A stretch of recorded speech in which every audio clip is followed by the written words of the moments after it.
Yeah, guys, it's your boy Mikey. Today we're talking about griffins, and we're investigating the existence of griffins itself.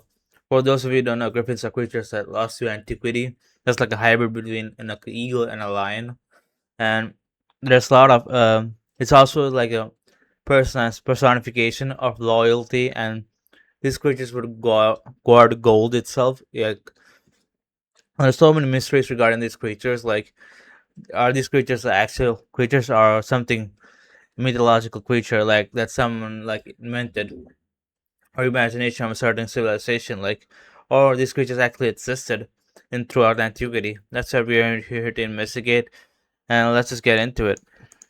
What happens when you combine the fiercest animal of the sky with the proudest of the land? You get the griffin. This half eagle, half lion creature adorns royal crests and perches menacingly atop buildings.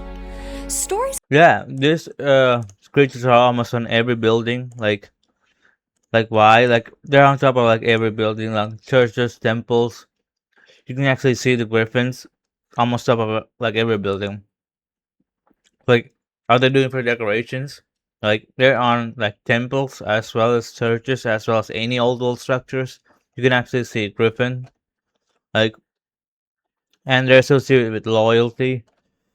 Like, why? Like, if it actually was a mythological creature, why would it actually be present in almost every old world structures throughout antiquity? That's what I'm asking for. Like, of this beast predate written language. Artifacts from cultures like the ancient Egyptians, Assyrians, Mycenaeans, Babylonians, Syrians, Persians, and Greeks bear evidence of the majestic griffin. I have a soft spot for these monsters. They are part bird, after all, but their avian majesty is only part of their allure. Powerful, vigilant, a symbol of royalty, and companion to gods, the griffin's grandeur is only seconded by its omnipresence in ancient civilizations. Yet we've largely let this monster fade into antiquity. Why did ancient peoples believe that these creatures actually roamed the earth protecting gold? I'm Dr. Emily Zarka. oh my And god. knows it doesn't have an origin story. There are no tales connecting its creation to any deity or heroes battling it in some epic quest. Griffins were just animals, something people believed they might happen across one day. That doesn't mean they didn't have a place in folkloric traditions, though. The griffin was said to cohabitate with others of its kind, roaming in pairs or packs, hunting large mammals like horses and deer, and as monsters tend to do, the occasional human. Yeah, and why was this creature almost present in every fucking building, in every fucking skull? You know, songs on every fucking hieroglyphics and paintings and drawings and stuff. Like, if it's like a mythical beast, like, why this much significance to it? Griffins lay eggs in nests on the ground and primarily get around on four legs, despite the wings. Since the earliest versions of griffins have no written record, it's hard to draw any definitive conclusions about why they started appearing in the first place. Nevertheless, we begin to see the griffin appear in cultural artifacts thousands of years ago. First, in the late 4th millennium BCE in Egypt and Elam, and in the 2nd millennium in Syria. The hybrid creatures appear on seals, amulets, and tomb decorations and likely evoked protection. Think about it. If the lion is seen as king of land animals for its ferocity and beauty, and the eagle as aerial nobility for the same reasons, a lion-eagle combo animal logically would be king of the beasts, a majestic and powerful being. Who wouldn't want to adopt some of that same power? During the Bronze Age, Egyptian And most of what people don't know, like, the conspiracy of Tartaria itself, the lost hidden civilization of Tartaria.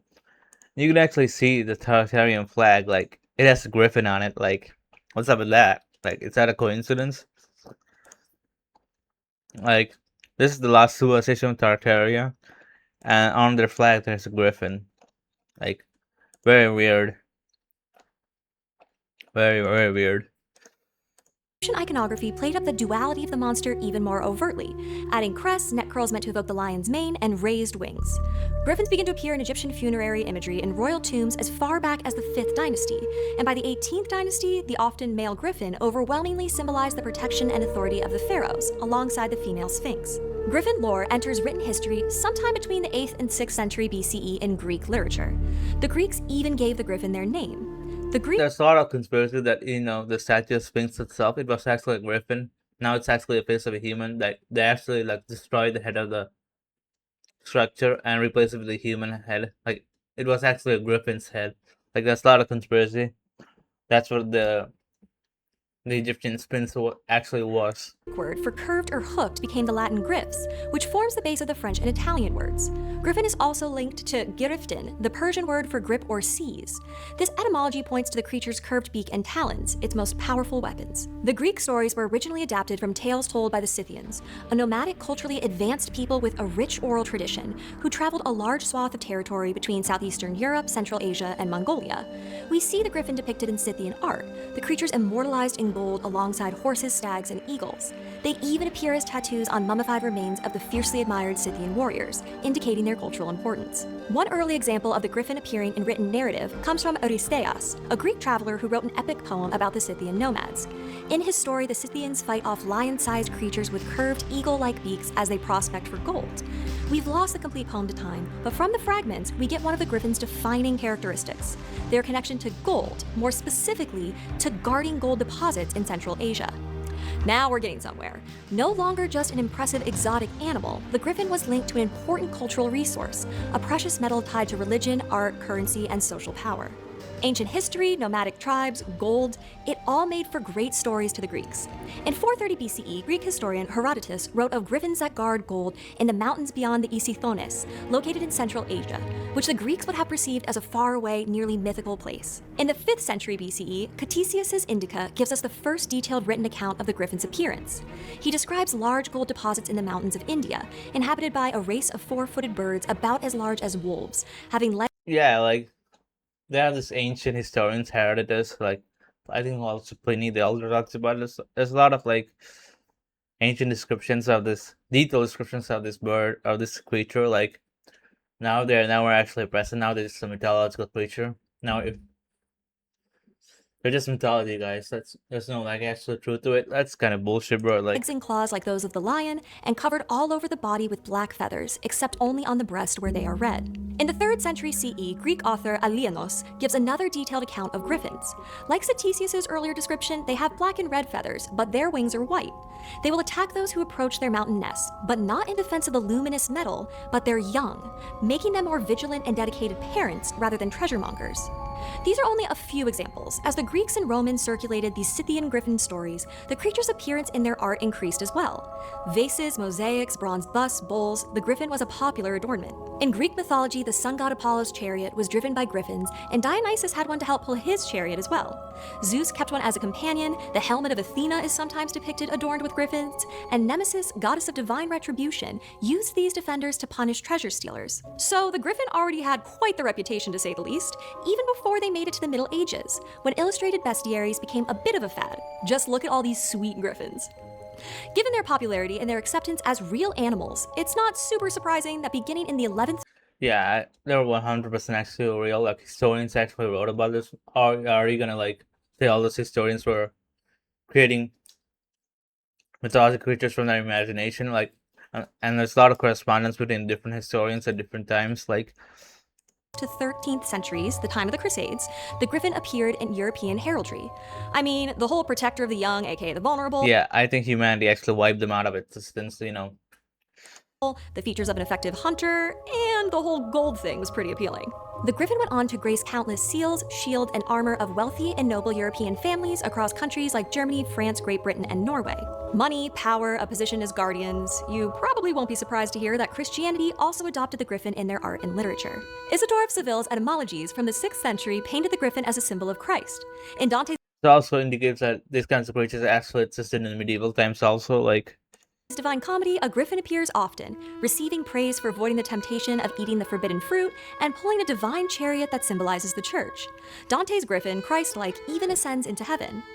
The hippogriff, a horse-lion-eagle creature, is the offspring of a mare and a griffin.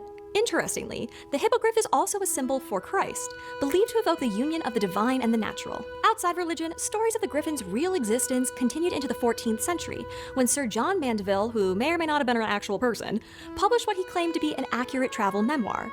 Mandeville writes of a country called Baccaria, located somewhere in the East, that had more griffins than any other country. These griffins hath the body greater and is more strong than 8 lions or 100 eagles. They can carry off a horse or 2 oxen at once. Their claws are so large men can make cups of them, and their ribs and wing bones can be used to make bows. In the 17th century, scholars began proposing that the griffin was an imaginary creature, pure symbolic fantasy, the result of overactive imagination. Yeah, that's when the mainstream science kicked in. That's when the whole reset science kicked in. Imaginations and nothing more. That's not to say everyone was convinced griffins were entirely fictional. There were actual description of historians actually recording these incidents, like, and they confirmed it as a real creature. But now mainstream history everywhere regarded as a mythology. Like, A Scottish minister, Andrew Ross, for instance, wrote that there are many such mixed and dubious animals in the world, so it's possible that griffins could also exist.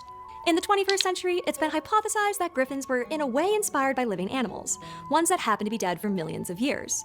Remember the Scythians? It's extremely likely that across their desert routes in what is now the Gobi Desert, they encountered bones. Bones of the humans and animals that perished in the sands, and also fossilized prehistoric bones, unfamiliar bones of unusual size.